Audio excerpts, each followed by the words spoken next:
Shalom. First off, I want to give all praises to Yahawah, Yahawah, Bahasham, Yahawashi, double honors to the elder apostles of great millstone and citations to all the Akim out there pushing the word of Bahasham, Yahawashi in truth and sincerity. Yahawashi, Yahawashi, Barakathum. Yeah, we at the how do we say this again? The Ah-Tah-Thi-Ki or the Ah-Tah-Thi-Ki museum, okay, on the big Cypress Reservation in Florida, okay. And yeah, man, this is a Reubenite reservation.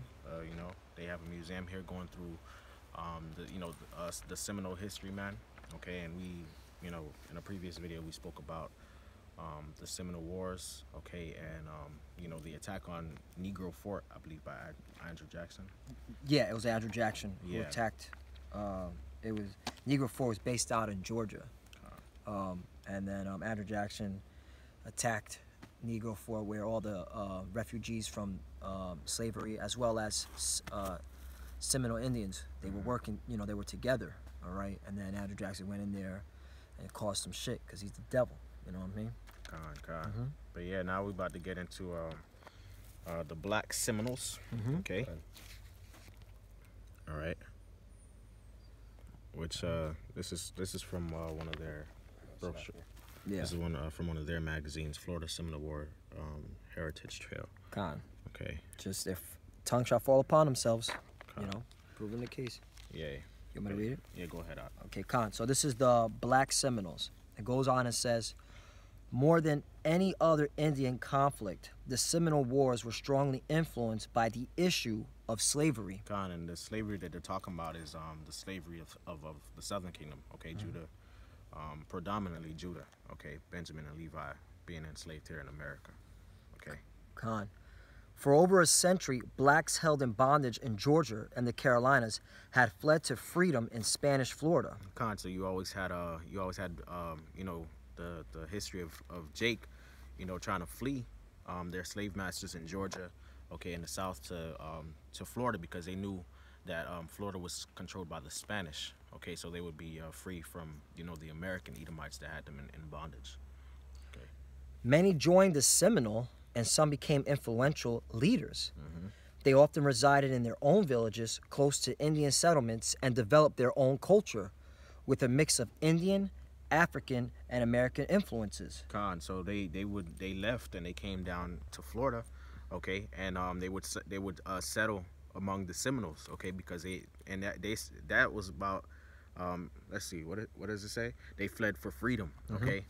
Okay, so they wouldn't be in bondage anymore, okay, and they developed their own village, and they even became leaders, okay. Okay, they even became influential leaders in those regions, you know, with Northern Kingdom, okay, the Northern Kingdom Seminoles. All right, they developed their own cultures, okay, they had their own villages. All right, showing you our people weren't dumb, man. Our people weren't stupid like Esau tries to make them out to be, man.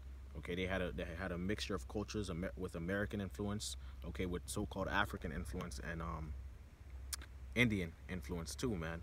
Okay, so our people were always, you know, always had an understanding about them, you know.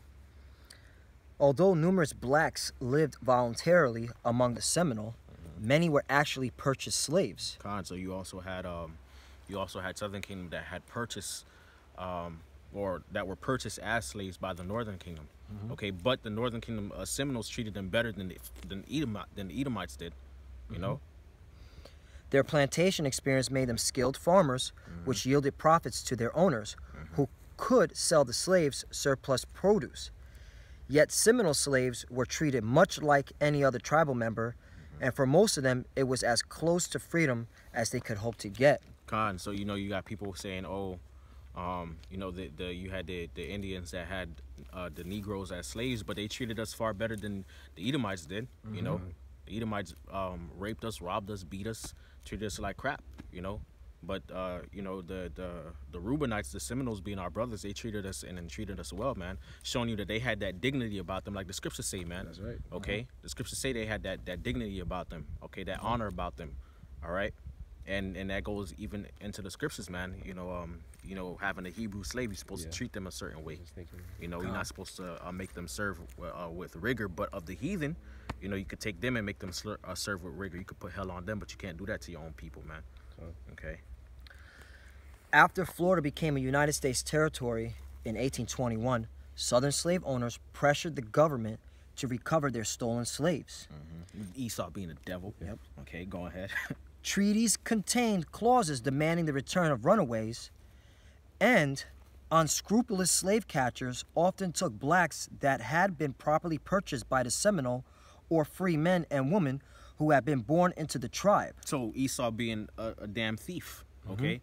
Because it says the southern slave owners, okay, the Edomites would go and take the southern kingdom jakes, okay, that were properly purchased, okay, by the Seminoles, okay, meaning that it was legally done, it was done in the proper manner, and they would take them, okay, take them back as if it was theirs, okay. So you still in another man's property. That's right. Okay, and they took what else did they take? It said free men and women. Free men and women who had been born into the tribe. Yep. Okay, so free men and women who were born, okay, amongst the tribe members. All right. That's right. So they were part of the tribe, but then you're gonna go and take them as though they belonged to you just because they were descendant of a slave that you might have had, okay, a couple generations ago.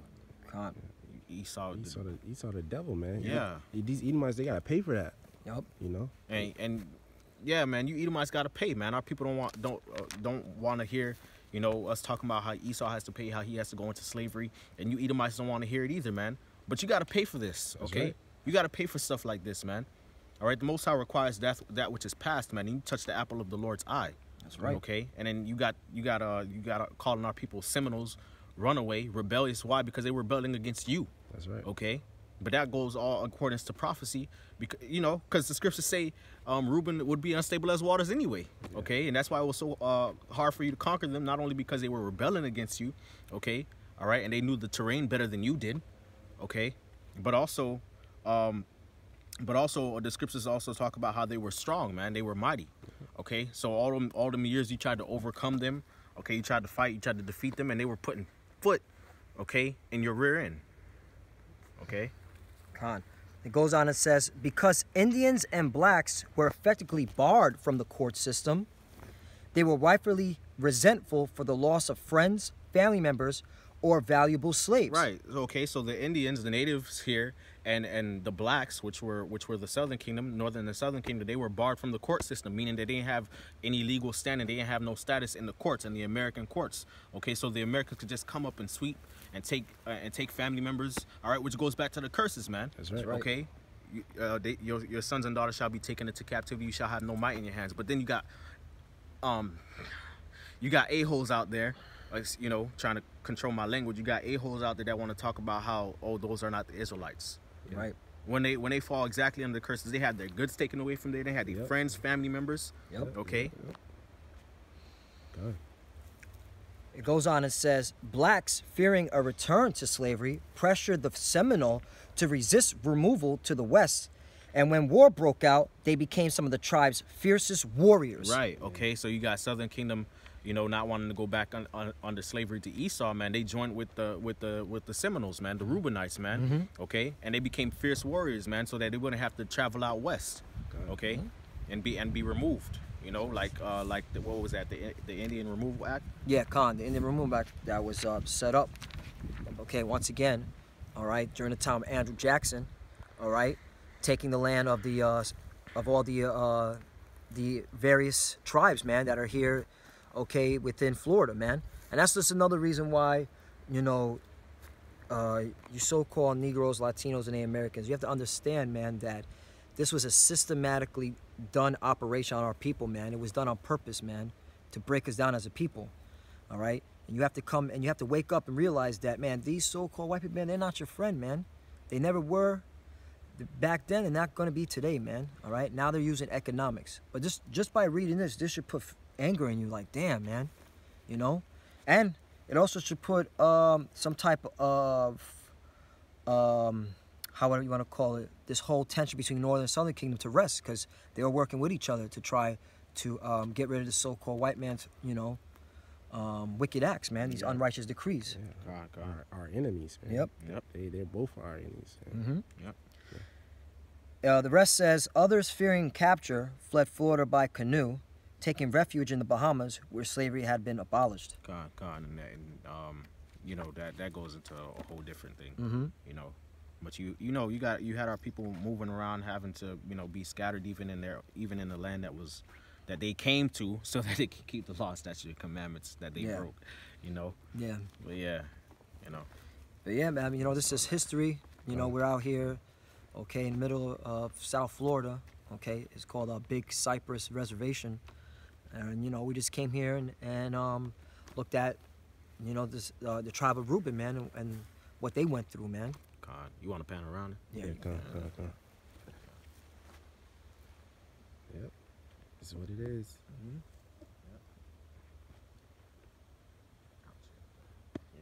All right, and this is in the middle of nowhere, also. Yeah. So that's how Esau pushed Reuben in the middle of nowhere. You know? And with that, that's pretty much it. With that, we want to give all praise and glory to Yahawah, Bahasham, Yahawashi. double honors to the apostle of Great Millstone, and salutations to the alchemists out there pushing this truth and sincerity throughout the four corners of the earth and making their body a living sacrifice for Yahawah, Bahasham, Yahawashi. Shalom. Shalom.